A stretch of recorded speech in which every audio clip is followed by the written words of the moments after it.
Welcome to Sleepy Historian. If it is late where you are, you may want a little, entering a battlefield or a cathedral or a royal court. We are stepping into something far quieter, a house, a winter house. And before you settle too comfortably beneath your blanket, there is something gently surprising you should know. Medieval people were not constantly freezing to death, but they were rarely truly warm. That is the quiet truth. Not dramatic suffering, not endless blizzards sweeping through open doorways, not heroic endurance in howling storms, just cold, persistent cold, the kind that lingers in walls, the kind that sits patiently in stone long after the sun disappears, the kind that does not attack but presses, and tonight you will slowly feel how they managed it, not conquered it, managed it. If you are new here, this is Sleepy Historian, a place where we move slowly through the past, where history unfolds without urgency, where survival is steady rather than dramatic. If you find calm here, you are welcome to return, to subscribe, to let these long nights of history accompany your own.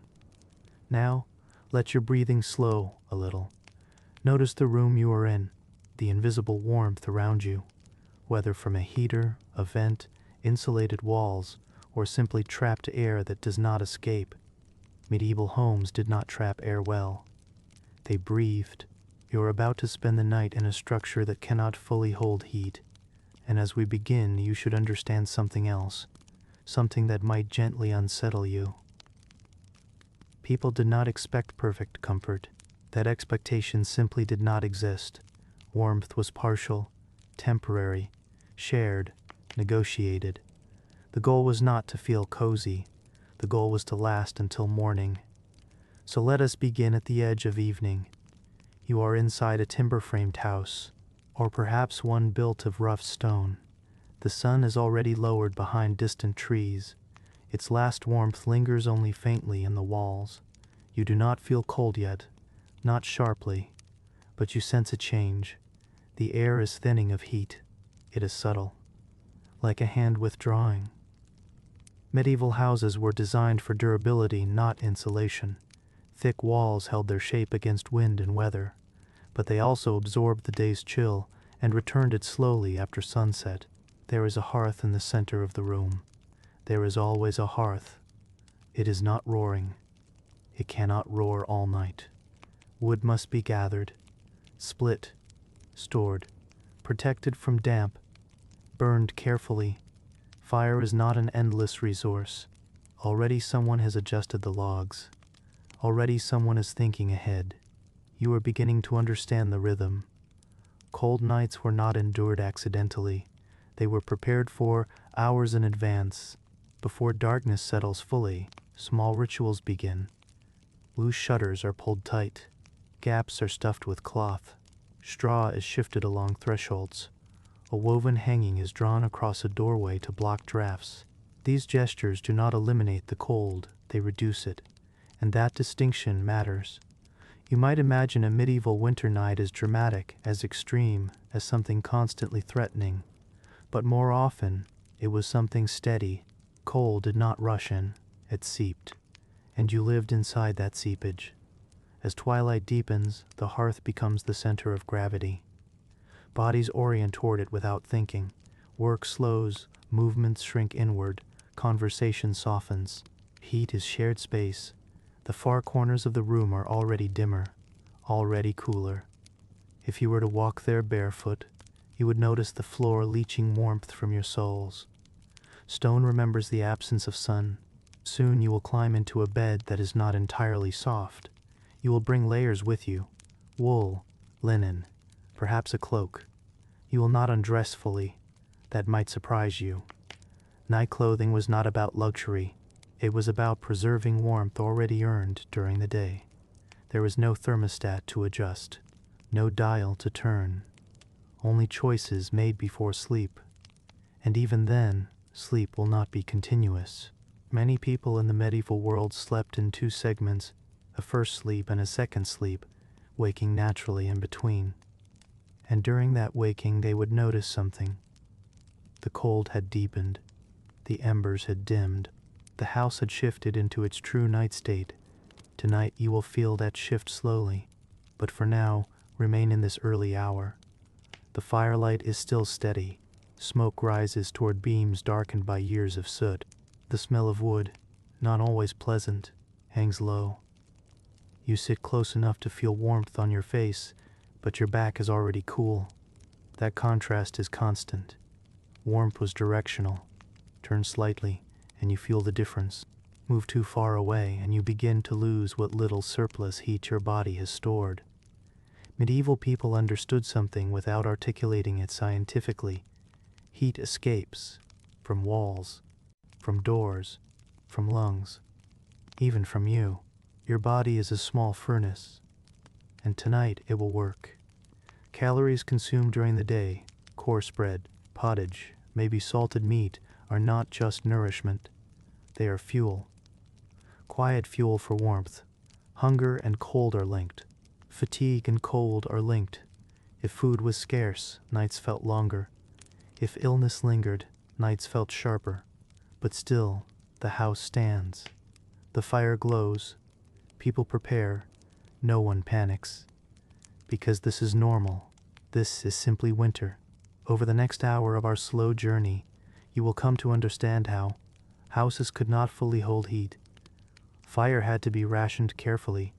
Beds were engineered vertically for warmth. Bodies became insulation for one another. Sleep was interrupted by temperature, not noise.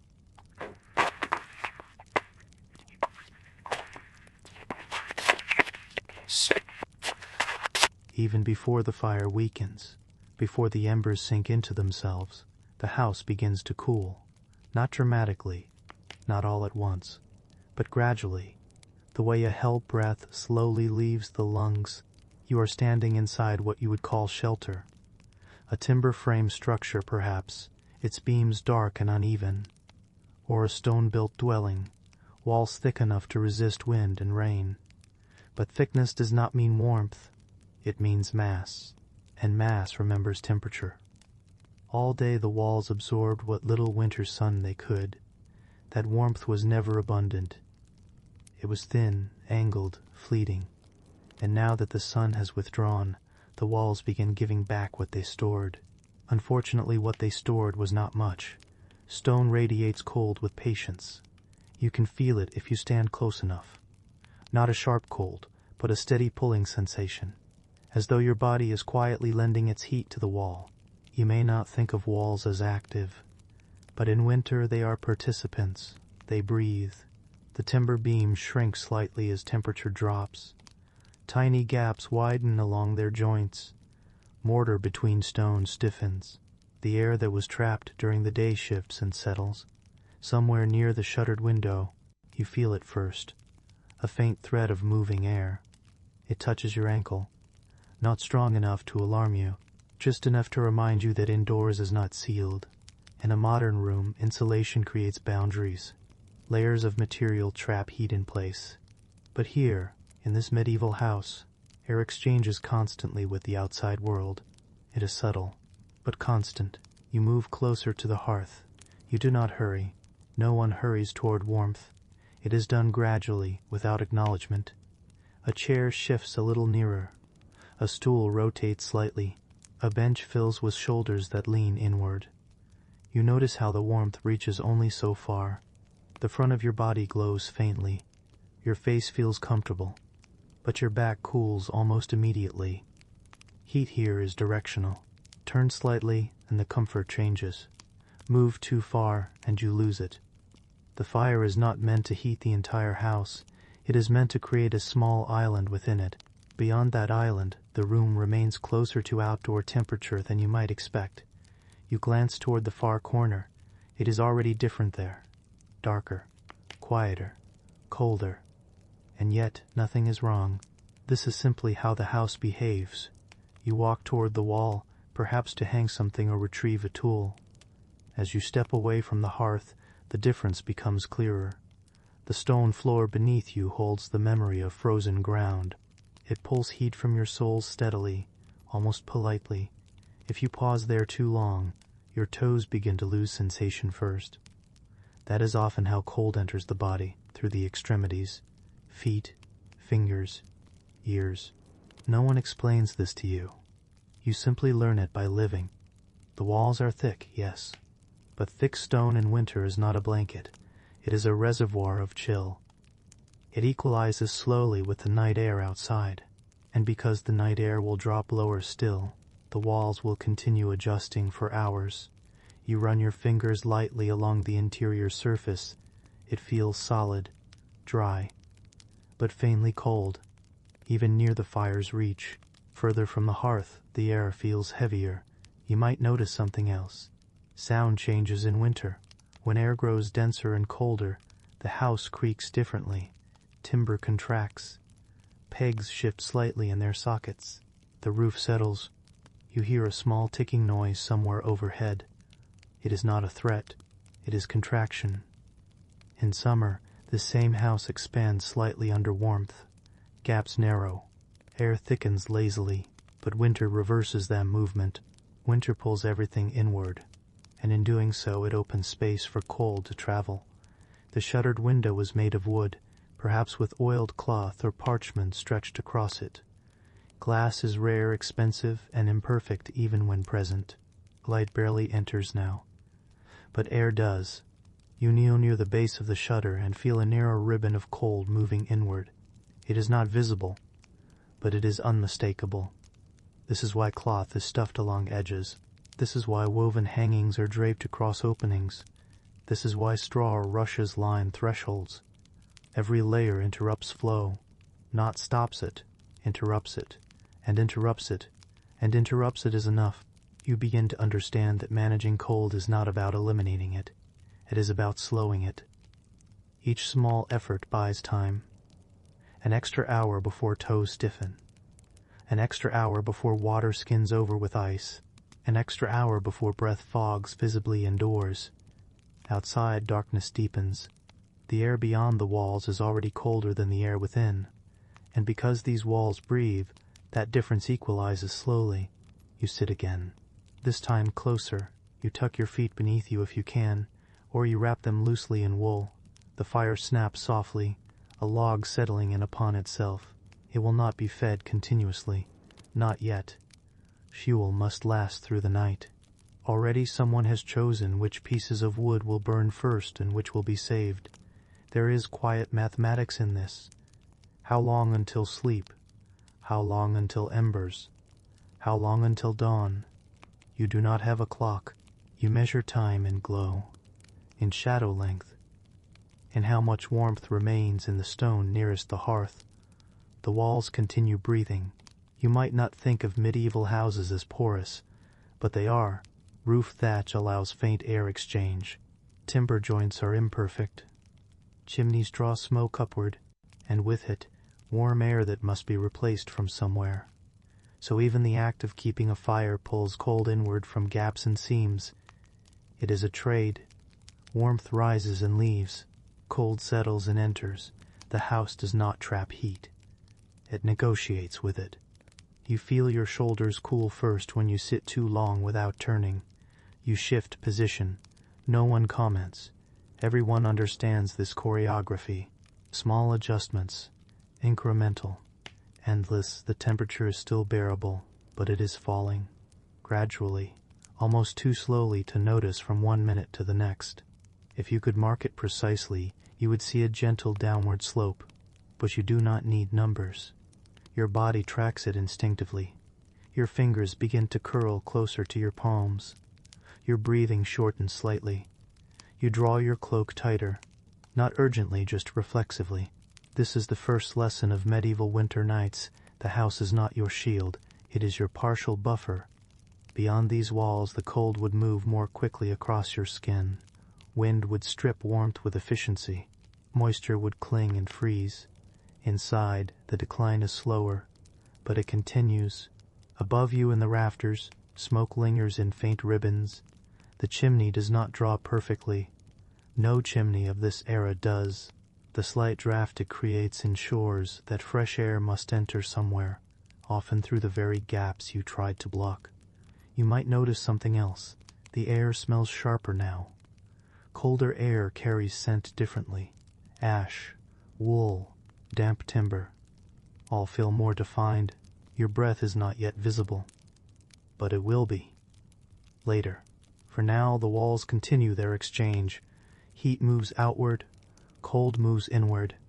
You live in between those movements, and when you finally rise to prepare for sleep, climbing perhaps to a loft above the main room, you feel the gradient again. Higher is slightly warmer, lower is colder. Heat rises. That fact shapes architecture. Beds are lifted off the ground, not for luxury, but for survival. Cold sinks, and floors, especially stone, hold it. If you linger too long barefoot on that floor, you feel it climbing slowly up your legs. Not painful, just persistent. This is the nature of cold here. It does not shout, it accumulates. And the walls, solid and dependable though they appear, are part of that accumulation. They breathe, they release what little they stored, and they accept what the night offers in return. Soon you will lie down. Soon the fire will be reduced. Soon darkness will feel complete. But already, before sleep, before embers dim, the house has shown you something essential. Shelter is not the same as insulation, and warmth is never guaranteed. It is managed. The fire is still alive. It glows steadily in the hearth, casting a trembling light across the beams and uneven walls. Its warmth is real, immediate, almost reassuring, but already, quietly, you understand something important. It cannot stay like this. Not all night. The hearth is the heart of the house. Without it, the room would surrender quickly to the temperature outside. Yet even with it, warmth is temporary. Managed, measured. You sit near the flames and watch the wood settle. There is no excess here. Every log has been gathered by hand, cut, hauled, stacked, dried if possible. In deep winter, wood can be damp. It hisses faintly when placed on the coals. It burns less eagerly. It produces more smoke. Fuel is not just comfort, it is labor stored in solid form. And because labor is finite, so is flame. You might imagine a great roaring blaze carried through the night, flames leaping high, filling the room with steady heat until dawn. But that would consume too much. Instead, the fire is moderated, encouraged, then restrained. Someone leans forward with an iron tool and shifts the logs slightly closer together, not to increase the flames, but to help them burn longer. The fire responds with a soft crack. You feel a brief increase in warmth across your face. Your hands loosen slightly from their curled position, but you know this surge will not last. In medieval houses, the fire was not fed continuously through the dark hours. Once people retired to their beds, it was often banked. That word matters. Banked, not extinguished. Embers are gathered inward. Larger flames are allowed to settle. Ash is drawn carefully over glowing coals to preserve them. Ash insulates. Beneath it, red heat can survive for hours, but it will not radiate strongly into the room. It will wait. You watch as someone demonstrates this quiet technique. A log is not added. Instead, the existing wood is nudged into a closer cluster. The outer pieces are turned inward. Ash is lifted gently with a shovel and laid across the brightest glow. The flames shrink, not suddenly. Gradually, light softens, shadows deepen. The room feels larger as brightness fades, and with that fading light comes a subtle shift in temperature. The heat that once reached halfway across the room now barely stretches beyond the hearthstones. You lean a little closer. You do not speak about it. This is expected. The purpose of banking the fire is simple. Preserve enough heat to relight it in the morning without striking sparks anew. Matches do not exist. Fire must be coaxed from what remains. If embers die entirely, rekindling becomes difficult. You would need flint, dry tinder, patience. So the embers are guarded carefully, not for tonight's comfort, but for tomorrow's survival. That choice shapes the night. Comfort is sacrificed slightly now to ensure warmth later. You feel it in your feet first. They begin to cool even though your face remains warm. You shift your posture again, tucking them closer beneath you. Across the room, someone else does the same. The choreography continues. Glow, dim, shift, glow, dim. Each stage is slower than the last. You notice the smoke thickens slightly as the fire lowers. Chimneys in this period are imperfect channels. Some houses have only a central hearth with a hole in the roof to allow smoke to escape. Others have crude flues built into stone, but none are efficient.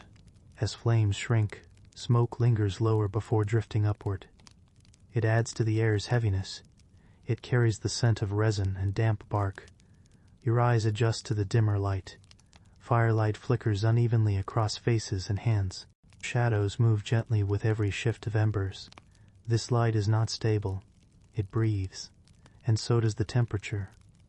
You begin to sense that managing cold at night is as much about timing as it is about materials. The fire burns brightest while people are awake. It declines when they sleep. Its life mirrors theirs. Soon someone will rise from the bench and carry a small candle or taper toward the sleeping area. That flame will be small, precious, shielded from drafts with a cupped hand. Light shrinks as warmth shrinks. The room grows quieter. Without the bright flames, details disappear. The far corners recede into shadow entirely. You might notice how much of your sense of warmth was visual. Bright flames feel hotter. Dim embers feel weaker. Even if the temperature difference is small, the mind responds to light. The embers glow a deep red now. Occasionally, a thin blue tongue of flame appears, then withdraws. Someone leans forward once more and adjusts the ash. Not too much. Too thick a covering would suffocate the coals. Too little would allow them to burn out. There is skill in this. Skill learned over years of watching how wood behaves. The fire settles into a low hum. Its sound changes too, less crackling, more soft shifting, the kind of quiet that makes the room feel larger. You rise at last. It is time to climb toward sleep. As you move away from the hearth, the temperature difference is undeniable. Your back cools almost instantly. Your hands lose their slight glow. You pass through the room's gradient, from warm island to outer ring. Each step away from the fire is a small surrender. Up the ladder to the loft, the air is marginally warmer at first. Heat rises after all, but as the embers continue to fade below, even that advantage will lessen. You glance back once. The hearth is no longer the center of attention. It is a quiet red eye in a darkening room. It will not protect you all night. It will not blaze against the cold until dawn. It will sleep, and you must adapt to that. You settle into bed wearing much of what you wore during the day, perhaps removing only outer layers stiff with work. Linen remains close to your skin. Wool blankets are pulled over you. You listen. Below, the fire shifts softly. A small collapse of charcoal sends a brief flicker upward, then dim again. Glow, dim, glow, dim. The pattern continues as you lie there.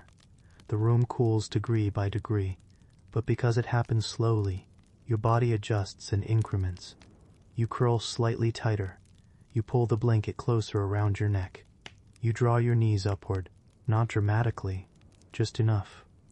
The fire cannot be kept all night. That is the rule, and so you do not expect it to.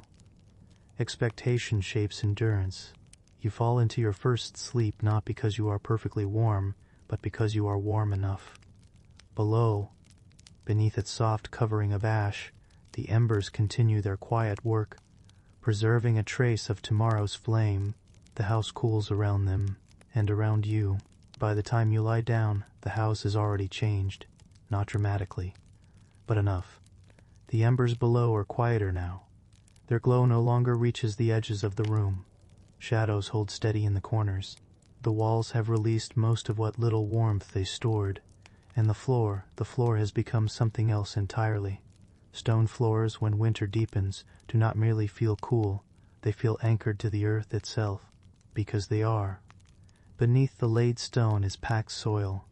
beneath that frozen ground, and beneath that the slow memory of winter stretching downward.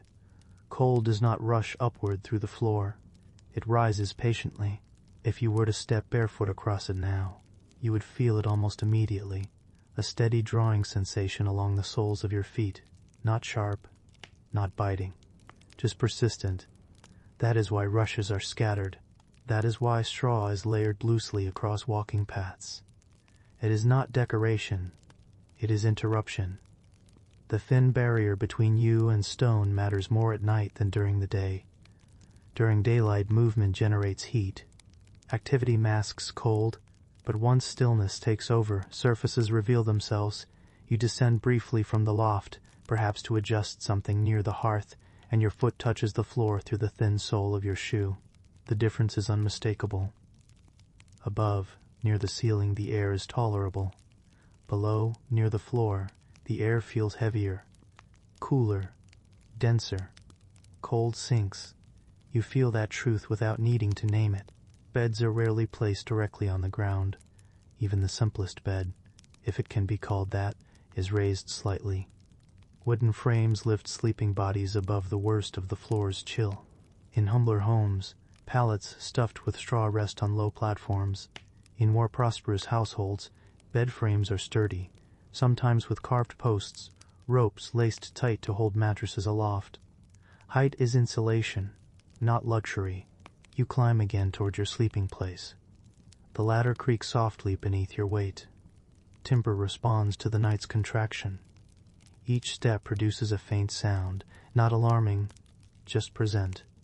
Above, the loft gathers what heat remains, but it is never abundant. You settle onto the mattress, a sack of straw perhaps, or wool stuff ticking if fortune allows. The material is not soft in the modern sense. It compresses unevenly beneath you. It rustles faintly as you shift, but what matters is that it lifts you. Air moves beneath the bed frame. That small space reduces contact with the cold ground. It slows the upward creep of chill. You pull wool blankets close. Wool is the true guardian here. Linen breathes too easily. It absorbs moisture. It cools quickly. But wool traps air in its fibers. It holds warmth more patiently. If you press your face against it, you can smell faint traces of lanolin, of smoke, of long use. You lie still. For a moment, the loft feels almost protected. But then you notice something subtle. A draft. Not strong, just a thin ribbon of moving air brushing across your forehead.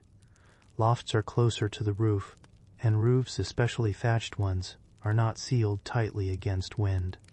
Tiny channels exist where air can pass. You adjust your blanket upward, cover your ears, tuck your chin slightly. These gestures are habitual. No one taught you formally.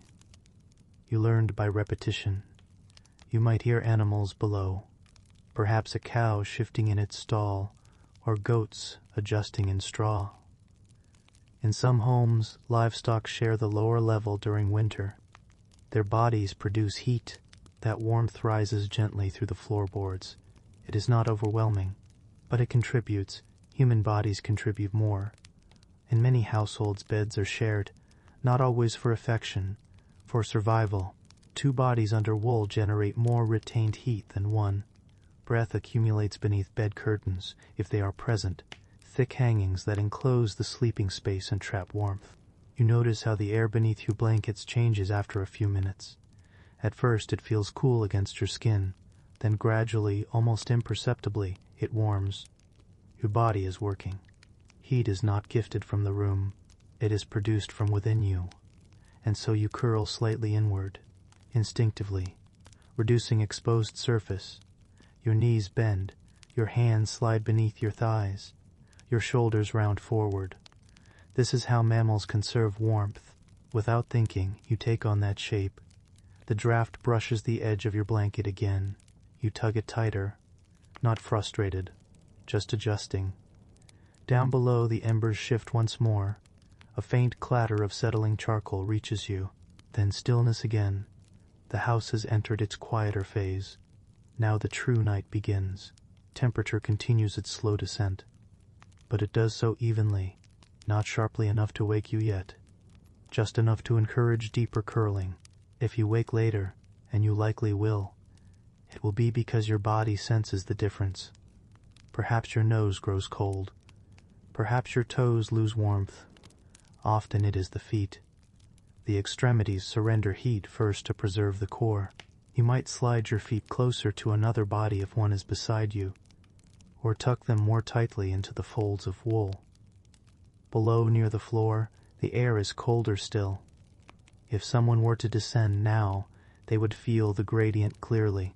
The house is layered vertically in temperature, coldest at the floor, cooler at the walls, less cold near the ceiling, and warmest, briefly, near the hearth before it dims. You exist within these layers, choosing position carefully. Even during sleep, hours pass this way, not marked by clocks, but by sensation. The loft cools, the draft persists intermittently. You wake once, perhaps. Only briefly, you sense the chill more distinctly now. Your breath is faintly visible in the thin moonlight slipping through cracks in the shutter. The water in a basin below may be forming a thin skin of ice. Not thick, just delicate. You do not check. You simply pull the blanket higher. Your body continues its quiet labor. Calories burn, muscles relax. Heat is generated slowly from within. The house does not protect you completely. It moderates. The floor continues its slow release of Earth's cold. The walls breathe. The roof allows faint air movement. And you adapt. This is the rhythm. Shelter above ground. Layers between skin and stone. Elevation where possible. Shared warmth where available. Small interruptions against the steady press of winter. Nothing dramatic happens. No sudden storm crashes through. No wind tears the roof apart. Just steady decline. And steady management. By the time you drift fully into your second sleep, the house is colder than when you first lay down. But you are accustomed to that pattern. You do not expect constant warmth. You expect adjustment. And so you endure the night not by defeating the cold, but by rising slightly above it. On wood, on straw, on wool, on habit, before the fire is banked, before the ladder is climbed, before the blankets are drawn close. There is another ritual. It begins long before you feel cold enough to fear it. It begins while the last of the evening light still lingers against the shutters. You prepare your body, because the house will not hold warmth. The fire will not last, so the warmth must be carried with you, layer by layer. You do not undress fully for sleep. That is the first quiet surprise. Modern comfort suggests shedding the day, removing clothing to relax. But in winter, in a medieval home, clothing is insulation earned through labor. To remove it entirely would be to surrender stored warmth. Instead, you loosen what must be loosened. Outer garments stiff with frost or smoke are removed. Heavy cloaks are folded carefully, but linen remains. Linen shifts lightly against your skin. It absorbs sweat from the day. It breathes. It cools quickly if exposed, which is why it must not be left uncovered for long. You move slowly, not because you are tired, though you are, but because speed invites cold to rush across bare skin. When you pull a sleeve free, air meets your forearm and you feel the difference immediately. It is not dramatic, just noticeable. A reminder. You slide the next layer back on quickly. Wool over linen. Always wool. Wool holds warmth differently. Its fibers trap tiny pockets of air. It resists moisture. It keeps its shape even when damp. If you press your hand against a wool tunic laid near the hearth, it feels warmer than linen resting in the same place. That difference is survival. You may keep your stockings on, perhaps even a second pair if you are fortunate enough to own them. Your feet matter most. Cold enters there first. If you have worn boots through the day, you remove them slowly. The leather is stiff from winter air. The interior holds faint traces of warmth from your body. You hesitate slightly before removing them completely. Once off, your feet meet the air directly, and the air is waiting. You slide into wool stockings quickly, or wrap strips of cloth around your feet. There is no shame in layering. Comfort is not vanity. It is preparation. Your hair is tucked beneath a cap or simple linen covering. Heads lose heat quickly. Ears chill fast. A simple fabric barrier makes the difference between waking once and waking repeatedly. You may notice how instinctive these gestures are. No one commands you to do them. You have learned from nights before. You know what the loft will feel like at the hour after midnight. You know how your toes grow cold before dawn, so you prepare in advance. Perhaps you warm your clothing slightly before the hearth, holding stockings near the embers for a moment. Not too close, just enough. That brief contact with heat feels luxurious, but it is fleeting. The warmth fades once removed, and so you move efficiently. Layer secured, sleeve tucked, neckline tightened. There is little discussion about comfort, only about readiness. If you share the house with others, you may see similar movements around you. Each person has their own sequence. An older woman wraps her shawl twice around her shoulders before climbing the ladder. A child is helped into a thicker tunic than the one worn during the day. An older man keeps his belt on loosely, the leather adding another strip of insulation across his midsection. You might think belts are unnecessary at night, but even a thin strap holds fabric closer to the body. Closer fabric traps warmth. Nothing is wasted. Even breath is considered. You may avoid exhaling directly onto damp fabric, knowing moisture chills quickly. Your hands are rubbed together once, not briskly, just enough to wake the circulation. You feel the difference between skin exposed to air and skin shielded by cloth. It is slight, but constant. The room cools further as you prepare. The fire has already been banked. Light is dimmer now. You feel the urgency not as panic, but as awareness. The window shutters are sealed as tightly as they will be. The floor remains cold. The walls breathe. So the body must become its own small furnace. You might eat something small before bed if provisions allow. A crust of bread, a spoonful of pottage left from earlier. Not indulgence, fuel. Food is warmth stored in advance. You swallow slowly, not thinking of calories, but feeling the gentle weight in your stomach. Energy will be required through the night. The ladder waits. You place one foot upon the rung. Your layered clothing moves differently now, heavier, slightly restrictive, but reassuring. Each layer is a promise, not of comfort, but of endurance. You climb. In the loft, the air greets you with a mild chill. Your breath is not yet visible, but it feels thinner. You sit upon the mattress and begin the final adjustments. Blankets are shaken once to redistribute filling. Edges are inspected for gaps. You slide beneath them gradually, allowing the trapped air inside to warm slowly. If you rush, cold air floods in. Patience matters. You draw the blanket up to your shoulders, then slightly higher. Tuck the sides beneath your body, creating a pocket, a tent of retained warmth. Your cap remains on. Your stockings remain on. Perhaps even your outer tunic remains loosely tied, because removing too much would expose more skin than necessary. You feel slightly constrained, but not uncomfortable. This is familiar. Outside wind moves faintly against the thatch, not loud, just present. You adjust once more.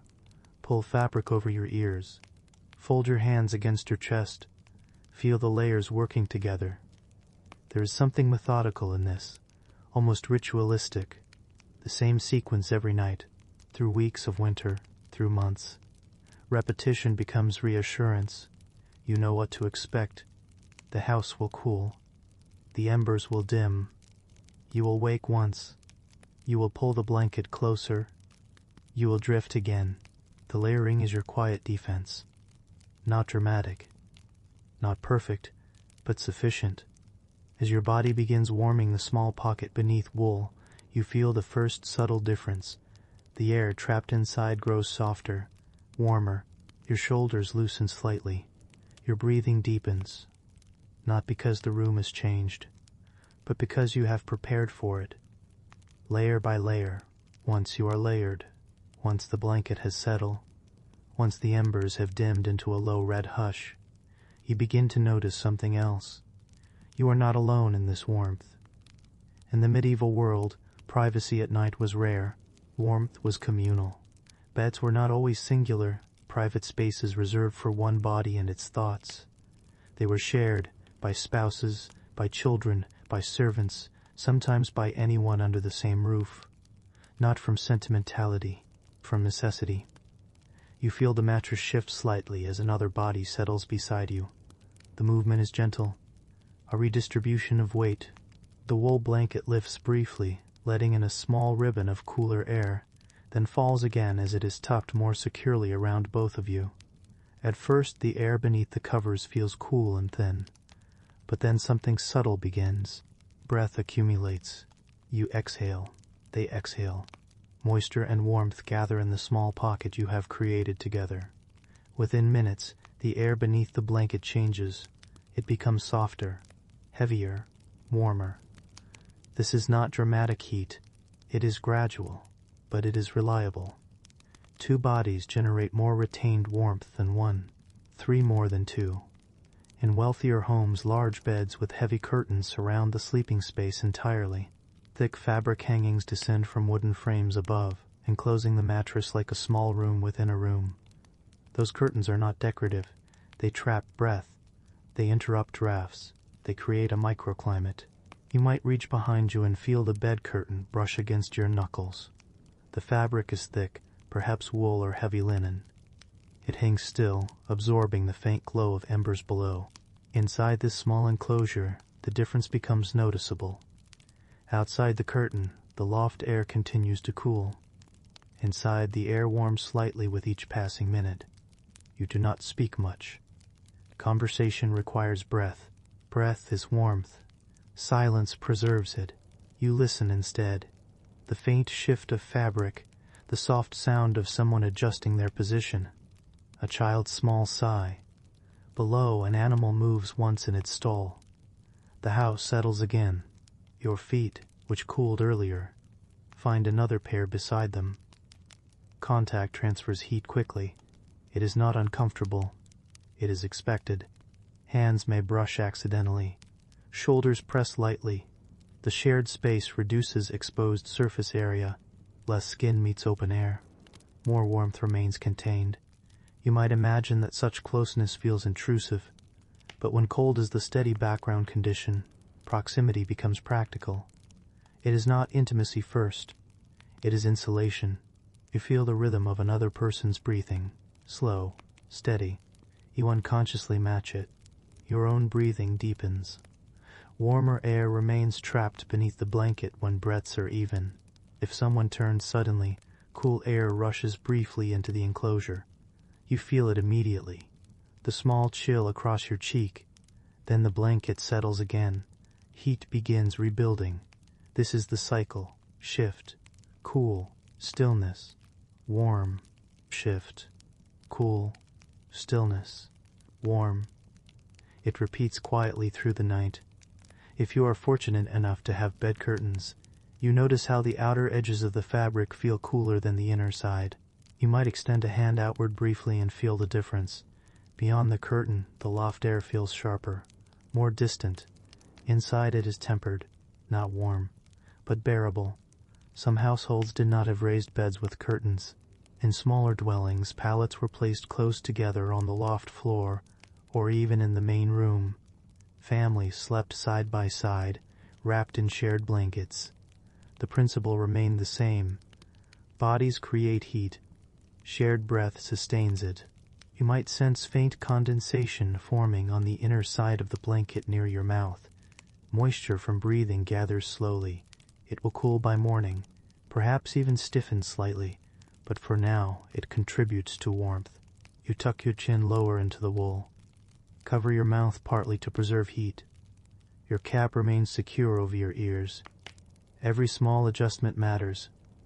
Below, the embers collapse slightly inward.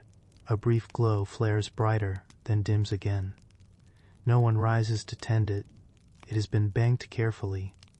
It must last until morning, and so you rely more fully on each other. In some homes, servants slept at the foot of their master's bed. In others, children shared a single mattress. Travelers at inns often slept in communal beds, separated only by blankets. Personal space was a luxury few could afford in winter. Warmth demanded closeness. You feel your own body working steadily. Heat radiates outward from your chest and abdomen. Your hands, once cold, grow more comfortable where they are tucked beneath the blanket and near another's arm. Your feet, pressed together, slowly regain warmth. The cold does not disappear. It lingers at the edges, along the outer layer of wool, near the curtain. At the top of your head, if fabric shifts slightly, but it does not penetrate fully, because the shared enclosure resists it. Time passes in this enclosed stillness, not measured in minutes, but in sensations. The initial chill when first lying down, the gradual warming, the first deep breath of shared air, the slight dampness forming near your mouth, the comfort of synchronized breathing. At some point you drift into your first sleep. It is not heavy, it is natural. You will wake later. Most do. The pattern of segmented sleep is common. After several hours your eyes may open briefly. You will not know the time. Only that the darkness feels thicker. The air inside the curtain is cooler now than when you first slept. Breath no longer accumulates as strongly. Perhaps someone has shifted away from you slightly. You notice the difference immediately. A thin line of coolness against your side. You adjust. Draw closer again. Rebuild the shared warmth. This is not a conscious strategy. It is instinct. You might sit up briefly and listen. The house is still. Only the faint red eye of the hearth below offers minimal light. You lie back down. Pull the blanket tighter. Reposition your shoulder against another's. And slowly, warmth rebuilds. Not as strong as before, but enough. Enough to drift again. By the time the second sleep takes you, the house has cooled further. But you are protected, not by walls, not by fire, but by closeness. Shared beds were not symbols of poverty alone. They were solutions, practical, efficient, reliable. In winter, survival is often cooperative, and beneath thick wool, under a simple cap, breathing the softened air of another human being, you endure the night together, before the final settling, before the curtain closes completely, before the second sleep claims you. There is sometimes one more gesture against the cold, a borrowed warmth, a temporary mercy. It begins at the hearth, while embers are still strong enough to offer more than memory. Someone kneels beside the low red glow and selects a stone. Not just any stone, one that has rested near the fire's edge long enough to absorb steady heat. Not placed directly in flame, that risks cracking, but near enough to grow thoroughly warm. The stone is lifted carefully with iron tongs or wrapped in cloth. It does not blaze, it does not glow, but it holds heat deep inside. You might see it passed from hand to hand briefly, gauging its warmth. Too hot, and it would scorch fabric. Too cool, and it would fade too quickly. There is skill in this timing. The stone is wrapped in thick cloth, perhaps an old piece of wool, folded several times, then carried toward the bed. As it moves through the room, you can almost feel its quiet presence. A small sun, contained. You are already beneath the blanket when it arrives. The curtain parts briefly. A ribbon of cooler air slips inside. Then the stone is placed at your feet. The difference is immediate, not dramatic, but noticeable. Heat spreads outward from the wrapped core. Your toes respond first, uncurling slightly, blood moving more easily. The stone does not radiate fiercely. It releases warmth steadily. You shift your feet closer around it, careful not to press too firmly, careful not to let fabric thin between skin and heat. Others may have their own stone, or you may share one. Positioned at the center of the bed. A compromise. Sometimes instead of stone, a metal warming pan is used. A shallow brass or copper container, fitted with a long handle and a lid pierced with small holes. Inside it, embers are placed briefly, the lid is closed, and the pan is passed between sheets before sleep. The metal radiates warmth more quickly than stone, but also more briefly. It must be handled with caution. Too long in one place and fabric may scorch. Too little time and its benefit fades. You might feel it glide between the blankets before you enter the bed, warming the space where your body will soon lie. Or perhaps it is used while you are already inside, the handle protruding briefly through the curtain before being withdrawn. Its heat feels sharper, more direct, then softer as embers lose strength. Whether stone or metal, the principle remains the same. Borrowed heat, not permanent, not abundant, but enough to ease the first hour of night. You feel the warmth against your feet now. It is comforting. It feels almost luxurious compared to the steady chill of wool alone. But you understand something instinctively. It will not last. Within an hour, perhaps less, the stone will cool. The metal pan will grow neutral. Heat disperses, even wrapped in thick cloth, even sheltered beneath blankets. The air inside the bed tent warms briefly. Breath and stone combine to build a small reservoir of comfort. You might relax more fully because of it. Muscles loosen, shoulders drop, sleep arrives more easily. But beneath that comfort lies knowledge. Morning will come with stiffness.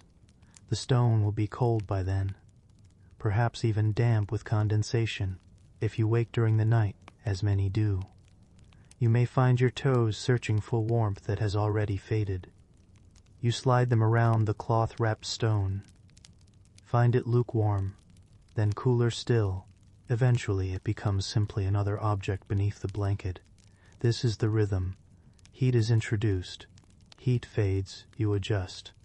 If embers were plentiful, perhaps a second stone could be warmed during the night. But most often, fuel is rationed carefully. The fire is not disturbed once banked. Preservation outweighs comfort, so the warming stone is a single gift, not renewed until morning. You might notice how quickly your body adapts once it cools. At first, the loss feels noticeable. Your toes tense slightly, your feet press together again. Shared warmth replaces borrowed warmth.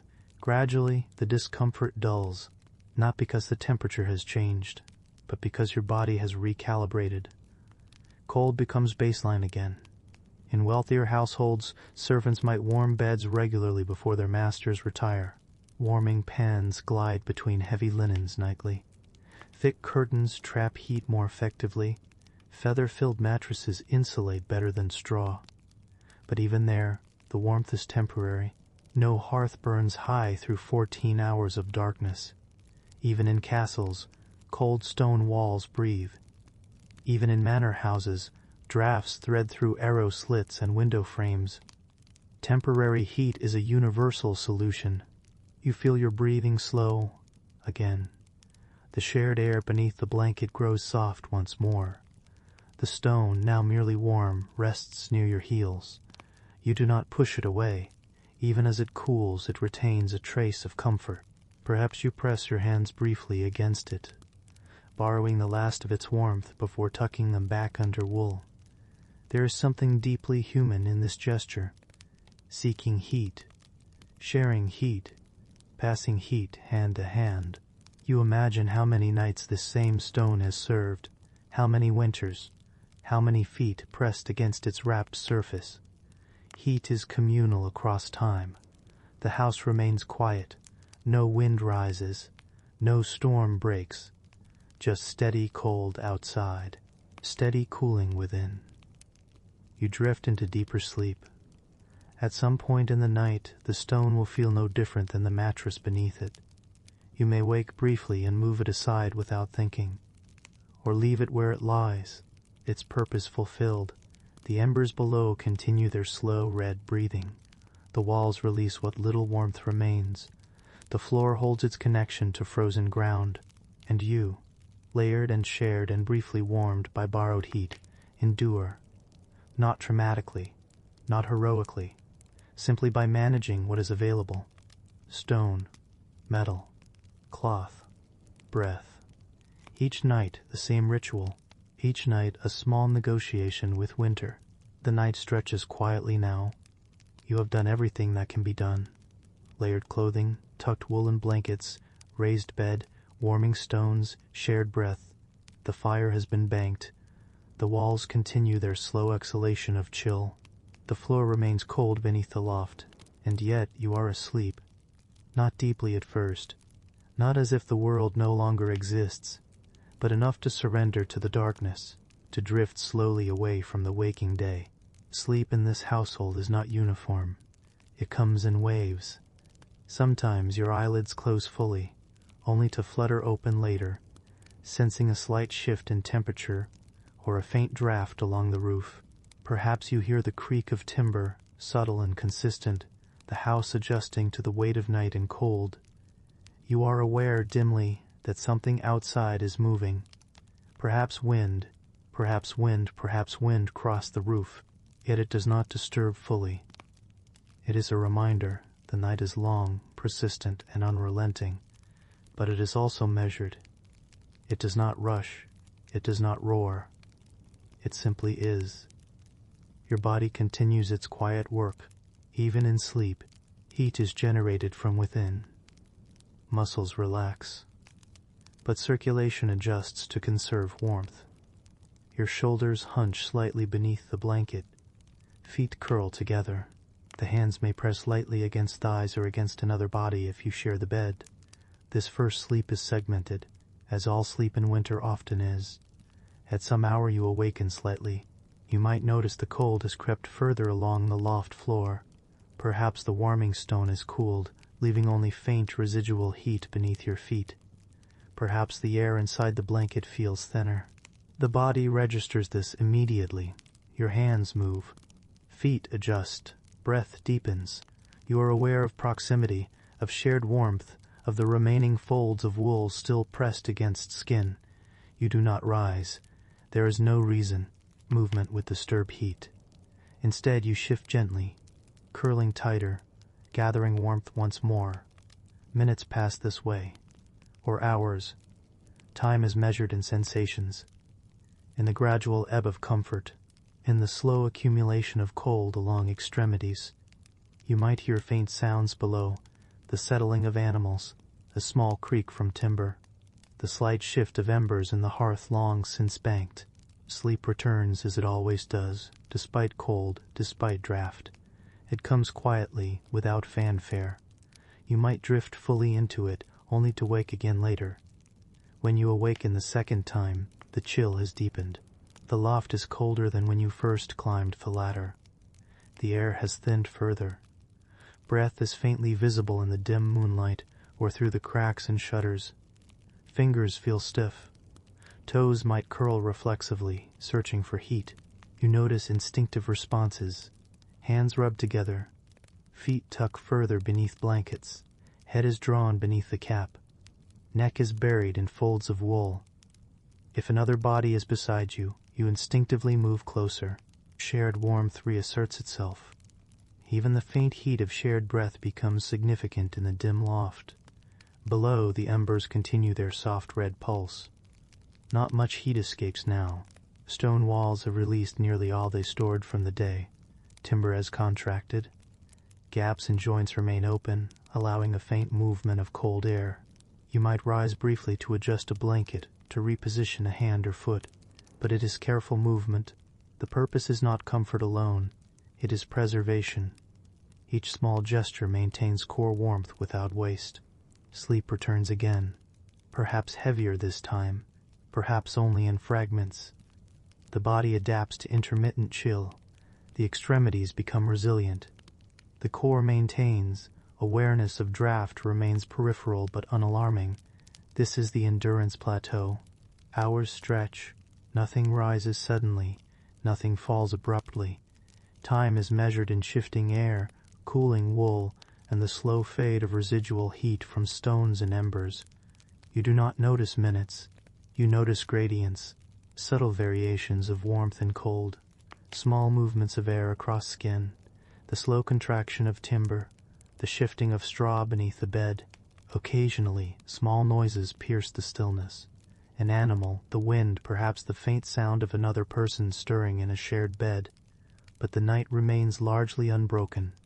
In this way, endurance becomes rhythm. You awake and sleep. You adjust and drift. You absorb warmth from another body, from the last red of embers, from cloth layered over skin. You live in microgradients of temperature. Nothing is dramatic. Nothing demands sudden attention, yet every action matters. Every shift preserves life in its smallest, quietest measure. By the time the first hours of night have passed, your body has learned the loft, the blankets, the cold. You adapt to incremental loss of warmth. You endure, not through heroic exertion, but through quiet repetition. Eventually this becomes second nature. The cold is acknowledged, but not resisted. Warmth is retained, but not hoarded beyond necessity. Sleep comes in cycles, drifting, partial, responsive to subtle signals. You are aware in a way that only comes through living winter after winter, that night is long. But you are prepared. The body, the blankets, the loft, the embers, the stone, the companions, all contribute to survival without fanfare. This is the first lesson of the endurance plateau, that cold is patient, and so must you be. Hours have passed since the first sleep. The house now rests in a quiet equilibrium.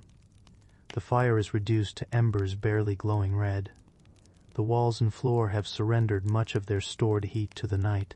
Timber contracts slowly, sighing faintly in the deep stillness. You lie beneath layered blankets, your body carrying the memory of earlier warmth, adjusted to the loft's gradual chill. The cold is subtle, persistent, and patient. Not sharp, not intrusive, just enough to register at the edges of awareness. Your toes, once fully warmed by shared breath and the wrapped stone, now feel cooler. Fingers curl beneath wool layers. Your neck tenses slightly under the cap and blanket folds. Even as the body maintains its core warmth, extremities are the first to acknowledge loss. You awaken briefly. Perhaps your eyes open without thought, catching dim light from the faint embers below. Perhaps a shadow shifts as another figure in the bed moves in their own search for comfort. Breath mixes in the still air, a steady rhythm of survival, faintly visible in the loft's thin winter air. Movement is careful. The blanket is adjusted, a hand tucked beneath a shoulder, feet pressed together, shoulders rounded to preserve heat. No sound is made. Silence itself is a kind of warmth. Conversation would waste energy, disperse air currents, and let cold seep deeper. Even in this stillness, the house participates. Timber creaks softly as it contracts in the chill. Frost presses against thatched roofs. Snow may settle on exterior walls. The loft collects subtle drafts through gaps in shingles and beams. The pressure of cold is always present, not dramatic, but constant. You notice it. Even in partial sleep, the warming stones and pans have long cooled. Only their memory remains beneath blankets, a trace of earlier comfort that helped you through the first hours. Shared bodies, breath, and wool now carry the night. The subtle press of cold is felt most at the edges of these protections. Wrists, ankles, cheeks exposed even slightly, near the loft's drafts or where blankets do not fully overlap. Sleep returns in fragments, deep enough to hide from awareness, but light enough to register the small changes. Every shift in position, every turn of the body, is both instinct and necessity. You curl tighter as drafts brush past your shoulders. Your feet press closer to another's warmth. The neck tucks further under wool layers. Time here has no urgency. It passes quietly, measured in sensations rather than hours. The cold descends slowly but steadily. You accept it without complaint, integrating it into your rhythm of endurance. Perhaps you awaken once more. Perhaps a hand reaches for a blanket edge, or the cap is repositioned to cover an ear. You feel the diminishing heat of shared breath and adjust accordingly. No dramatic effort, no panic, just small, repeated gestures that preserve life in its quietest forms. The night is long, yet through this steady vigilance, the layering, the shared warmth, the micro adjustments you endure. This is the heart of endurance, not heroism, not drama, not sudden spikes of danger, but the patient, continuous negotiation with cold, the rhythm of awareness, adjustment, and sleep. By now the loft is fully cooled, embers are almost inert. Walls and floor radiate little heat. Timber contracts slowly, adding faint creaks to the background. Drafts linger. Breath mingles with the cold air beneath blankets. Every movement, every micro-adjustment preserves warmth just enough. Sleep comes and goes. Waking is quiet. Adjustments are quiet, and the body learns, hour by hour, to accommodate the subtle press of winter. You exist in layers, of cloth, of breath, of body, and of patience. Survival here is endurance, not through triumph over the cold, but through its patient acceptance. You adapt, you survive, the deep night continues, and you continue with it, wrapped in wool, shared warmth, and the quiet, measured rhythm of survival. Time has folded over itself. Hours have passed in fragments of sleep and quiet adjustment. The first deep darkness is behind you, and now the night enters its final stretch. The loft is colder than before. The embers below have nearly disappeared, leaving only faint, inert red stains in the hearth. The walls and floor radiate the deep chill of earth and timber. Drafts move through small gaps in thatch and shingles, brushing against exposed skin with a gentle insistence. You waken once more, as you likely have several times before, eyes open to darkness deeper than earlier, the faint outlines of beams and floorboards revealed only by residual ember glow, or moonlight slipping through cracks. The cold is sharper now, though still patient, lingering at the edges rather than striking outright.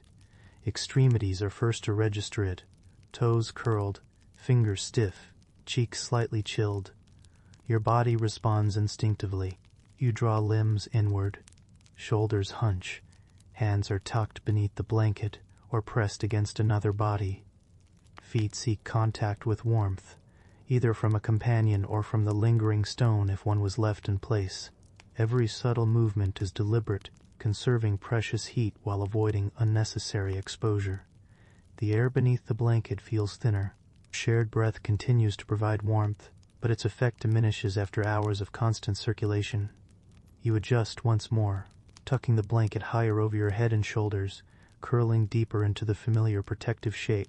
Your cap covers ears fully. Every small gesture reinforces survival, though it may feel habitual rather than conscious. Outside, winter continues quietly. Snow presses on the roof. Frost clings to timber and shutter edges. The house exhales cold steadily. You are aware of it not as alarm, but as presence. It is the rhythm of winter nights, slow, persistent, patient. You may awaken again. Perhaps a stirring in the shared bed prompts you to adjust closer to another body, or to reposition a foot near residual warmth of a stone. Perhaps you lie still, feeling the chill, letting your body maintain heat as best it can. Awareness of time has disappeared entirely. Only sensation remains. The final hours of the night are measured in these small, repeated adjustments. The cold is never overwhelming, never sudden. But it is constant. You notice it more acutely precisely because it is gradual. The extremities complain softly, prompting tiny motions, curling fingers, adjusting the blanket, pulling a shoulder inward. Sleep continues to come in fragments, deep enough to escape consciousness, light enough to register change. The loft becomes a layered space of sensation, the cold pressing from below through the floor, faint drafts brushing from above, the residual heat of a warming stone long faded, the slow redistribution of shared warmth among bodies, the steady rhythm of breath beneath thick wool. You may observe that warmth itself becomes a subtle commodity. Each position, each adjustment, each touch of fabric against skin retains it just a little longer. A slight shift in posture allows trapped air to move. A hand pressed against another side transfers heat. A foot tucked beneath a knee finds a tiny sanctuary. This is endurance. Not heroic, not sudden, not a struggle of extremes. It is patient, quiet, intimate even, and repetitive. The night is measured not by clocks or bells, but by sensations, gradual cooling, faint warmth, the rhythm of sleep, the rise and fall of breath, the subtle pressures of body against body. Hours slip by. The cold is steady. The warmth is conserved. Sleep comes in cycles, deep and shallow. You awaken intermittently, but always return. Each time small gestures reassert protection. Blankets adjusted, caps tugged, bodies drawn closer, stones repositioned. Even as embers fade and the house grows colder, survival is maintained. By now, the night has achieved its longest, quietest stretch. The endurance plateau is fully established. The body and mind move through it slowly. There is no drama, no fear, no urgency. Only the persistent, quiet negotiation with cold, the patient rhythm of survival. This pre-dawn period, when night is deepest and the cold most constant, teaches resilience through repetition, layering, and awareness. Every small movement preserves warmth. Every small adjustment maintains life. Every breath, shared or individual, contributes to the fragile but enduring microclimate of the loft. Eventually the first hints of day, pale, cold light against shutters, will begin to filter through. But until then, you exist entirely in this space, layered, shared, attentive, and enduring. The night begins to loosen its hold. You notice it first as a shift in light, not bright, not urgent, just a faint pale illumination that seeps slowly through the cracks and shutters and thatch. It is the first light of morning, filtered and muted by frost-laden windows and early winter fog. Nothing stirs immediately, no rush of activity, only a subtle gradient of brightness moving along the loft walls, brushing softly across timber beams. Your body senses it before your mind does. The extremities, once chronically cold, feel a slight relief. Fingers uncurl. Toes extend. The weight of blankets and layered clothing has become familiar, and now they feel less oppressive as the first light reaches them. Breath no longer appears as a mist beneath the blanket. The air has warmed imperceptibly. Shared bodies adjust naturally, stretching limbs slowly, pressing briefly against one another before settling back. The fire below remains a quiet, inert presence. Its embers now cold, the hearth offers little more than the memory of heat. You notice that even in this cold morning brings a subtle shift in perception. The chill is less patient, less pressing. Awareness of draft diminishes slightly. Your body begins to relax more fully, still layered, still cautious, but less constrained by necessity. Movement begins in microseconds. A hand brushes against a shoulder. A foot shifts beneath the blanket.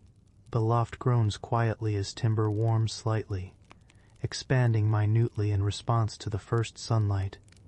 You feel these subtle changes, even in the slow hours before full day. It is a gentle release from night's long hold. If the house is shared, you may hear another stir, a sigh, the creak of shifting weight, perhaps the faint rustle of cloth as someone adjusts their own layers. Nothing is sudden. Nothing demands attention. The rhythm of night continues to ebb, but with hints of transition. Your body instinctively adapts. Extremities regain flexibility. The neck lifts slightly, releasing the small tension accumulated through the cold. Hands extend, brushing against the warmth of another's body, absorbing what remains from shared heat. You may adjust a blanket edge or smooth a wrinkle in wool. Again a subtle gesture, conserving comfort rather than pursuing it extravagantly.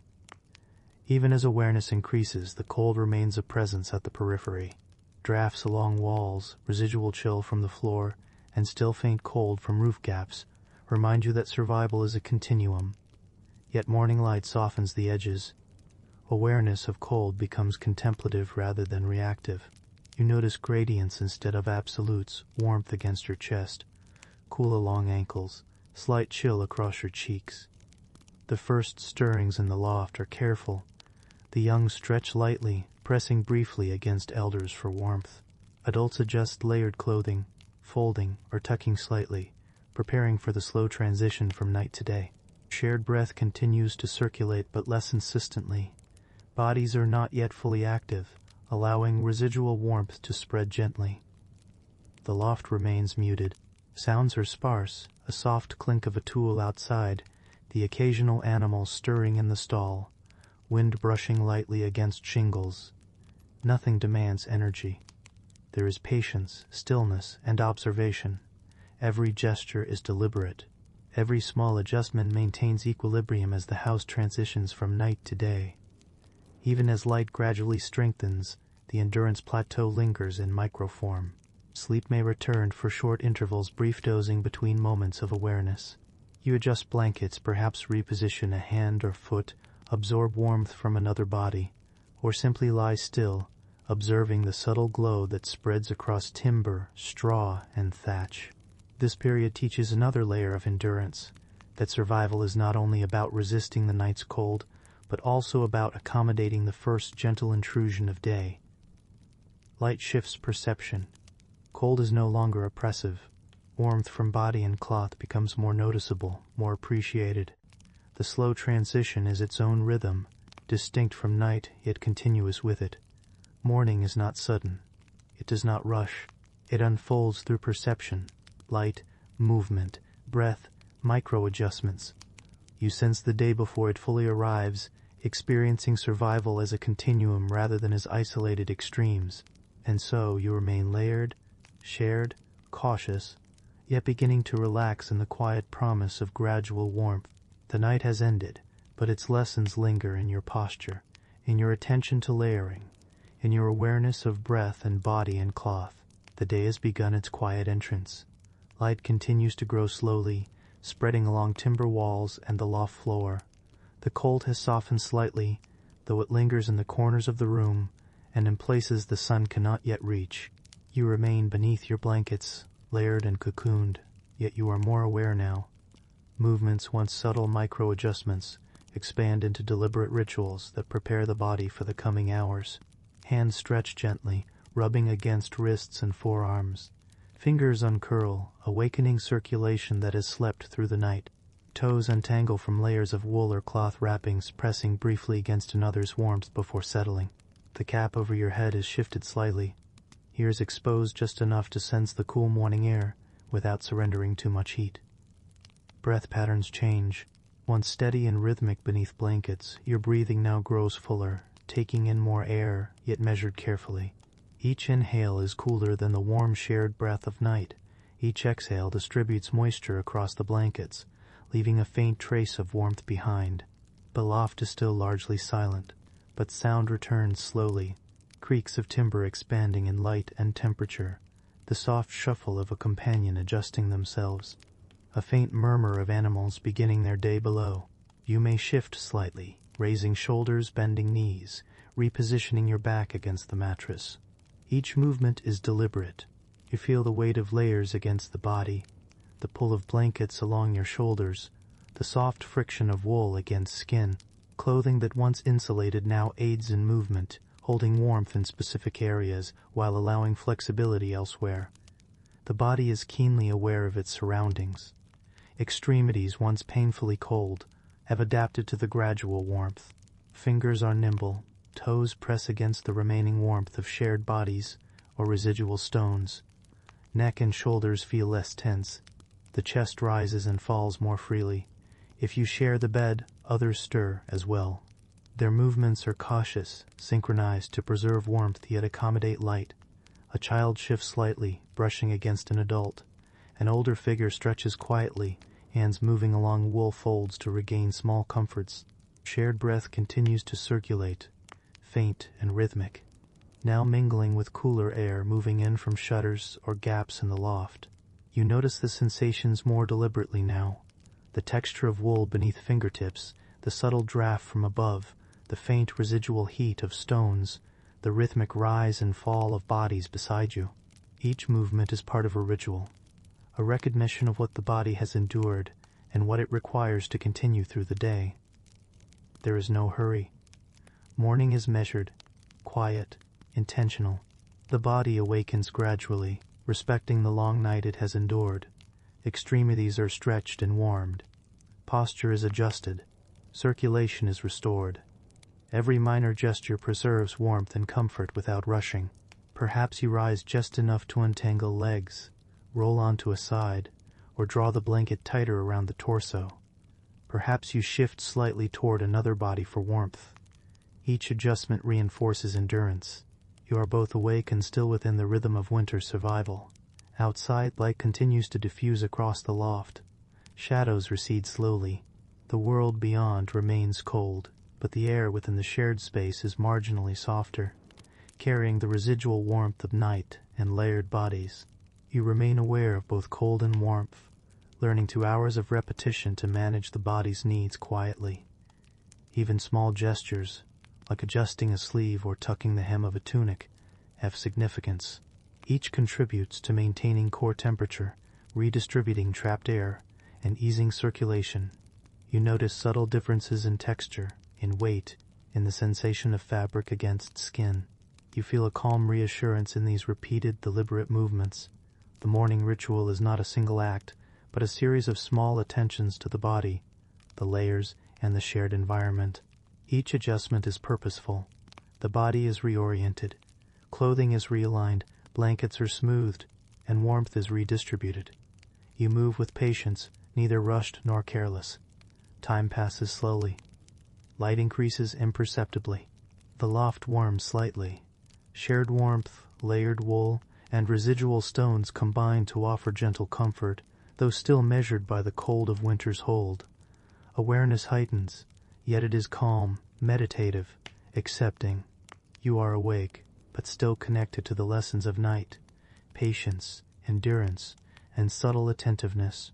This period teaches something profound about bodily awareness. Survival is not only about enduring the cold, but about intimate knowledge of one's own body, its rhythm, its needs, and its response to environmental shifts. Morning light is soft, but it signals a new rhythm. The body, trained through repeated nights, responds quietly, gradually, deliberately. The loft has shifted from night to morning in its own patient rhythm. Light continues to filter through frost-laden shutters, illuminating timber beams, floorboards, and the folds of wool blankets in a muted winter palette. Shadows retreat slowly, revealing the loft's details. Rough-hewn beams, simple mattresses, and layered clothing folded or worn for warmth.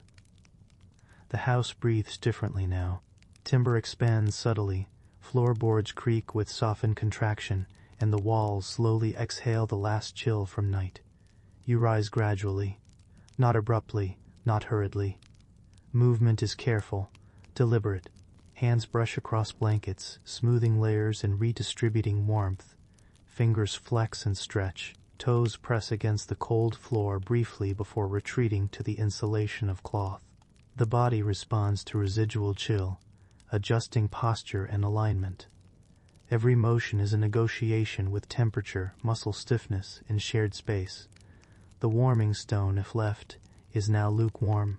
You press hands against it briefly, recalling the comfort it offered hours earlier. Even as it cools further, it retains the memory of heat, enough to soothe extremities before the day begins fully. Shared bodies continue to shift naturally, stretching, pressing against one another, redistributing warmth where it is most needed. The first practical movements of morning begin. A tunic may be straightened, a cloak adjusted, or a cap retied. Every gesture is both functional and intimate. You notice the texture of wool, the weight of layered clothing, the subtle friction against skin. Even the act of lifting a hand or moving a foot requires awareness. The loft is cold, the floor hard, and warmth is precious. Sounds become more perceptible. A small sigh as another stretches, the faint scrape of boots or shoes below, animals stirring in stalls, the whisper of wind against shutters. The loft is alive in the way only a lived-in space can be, quietly, persistently, yet without urgency. As you begin to emerge fully into the day, your body senses new gradients of temperature. The chest and torso feel the first relief of gentle warmth. Extremities regain flexibility. Fingers and toes move with purpose. The cap, the layers of wool, and the blankets have done their work. The body is ready to carry the lessons of night forward. Shared space remains significant. Others rise as well, slowly, deliberately.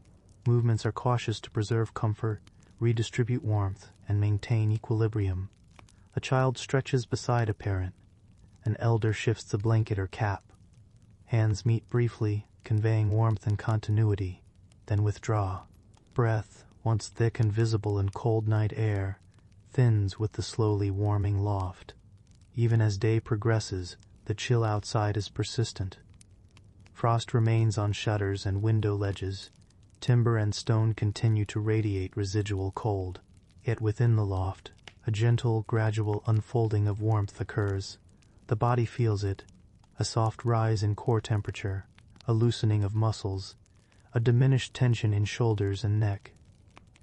Every small gesture contributes to this equilibrium. You notice subtle lessons in these morning rituals. Survival is less about combating cold directly and more about respecting its patient presence, adjusting body and clothing deliberately, redistributing warmth, and using layered materials thoughtfully. The endurance of night carries forward patient awareness, shared heat, careful motion, and micro-adjustments. Breakfast or chores may soon call, but you linger in this transitional state. Movement is slow. Awareness is sharp, yet calm. The loft is both a place of continued cold and a sanctuary of recovered warmth. Light has strengthened slightly, casting pale reflections across blankets, floorboards, and timber. Shadows soften, and the eye gradually learns to perceive details previously hidden in darkness. Emergence into day is never sudden. It is a quiet unfolding, breath, movement, warmth, and light converging to signal the end of night and the beginning of survival in a different rhythm. You remain patient, deliberate, attentive. The body, trained by hours of careful negotiation with cold, responds with grace. Extremities regain control, muscles loosen, and awareness of temperature becomes subtle rather than urgent. This is the final stage of night's endurance, the slow release of cold, the gentle redistribution of warmth, the patient unfolding of day, and the body's adaptation. Each gesture, each micro-adjustment, each interaction with shared space or residual warmth is part of a continuous rhythm. The night is ended, but its lessons remain embedded in posture, attention, and bodily awareness. You rise fully, layered, careful, and aware, ready to meet the day with the same patient endurance that carried you through the long, cold hours. You have survived the long hours of night. The cold has been constant, patient, and persistent, yet never overwhelming. Your body has endured through layering, movement, shared warmth, and careful attention to subtle changes in temperature. The warming stones, the wool, the embers, and the rhythm of sleep have all played their quiet part. Now, in the soft light of morning, the loft feels different. Shadows have retreated, timber and stone have slowly released their chill, and the air carries a faint but noticeable rise in warmth. The body, once tense from cold, relaxes further. Extremities, once curled and cautious, stretch. Muscles regain suppleness. Breath is calm, measured, and smooth. You reflect on the night as a continuum, not as a series of trials, but as a sequence of quiet negotiations with the environment. Every micro-adjustment mattered. Every layered blanket, every shared body, every stone and pan of heat contributed to endurance. Nothing heroic, nothing dramatic. Only patient attention and deliberate care. Outside, the world continues. Frost glints along roof edges, animals stir below, and the first sounds of human activity begin softly. Yet inside, the loft remains a sanctuary shaped by the night's lessons. How to endure, how to move with the cold, and how to find comfort in small, persistent ways. The slow release of night into day teaches subtle truths. Comfort is temporary. Warmth must be earned and preserved. Attention to body and environment is paramount. Survival is not a struggle against extremes, but a patient, enduring rhythm of observation, adjustment, and care. Even as the day fully arrives, there is no sudden resolution. The cold persists outside, reminding you that endurance is continuous. Yet within you carry the knowledge of night's passage, that you have navigated it deliberately, calmly, and successfully. This reflection, this gentle awareness of survival, carries forward, It informs movement, posture, and attention. It softens the perception of discomfort. It allows relaxation without complacency. You are aware of every layer, every fold, every breath. You are attentive, patient, and enduring. As the morning grows stronger, you may rise from the loft fully, but the lessons of night remain. The patience learned in hours of darkness, the careful negotiation with cold, and the appreciation for warmth, shared or solitary, linger. You carry these lessons into the day, into work, into thought, into movement.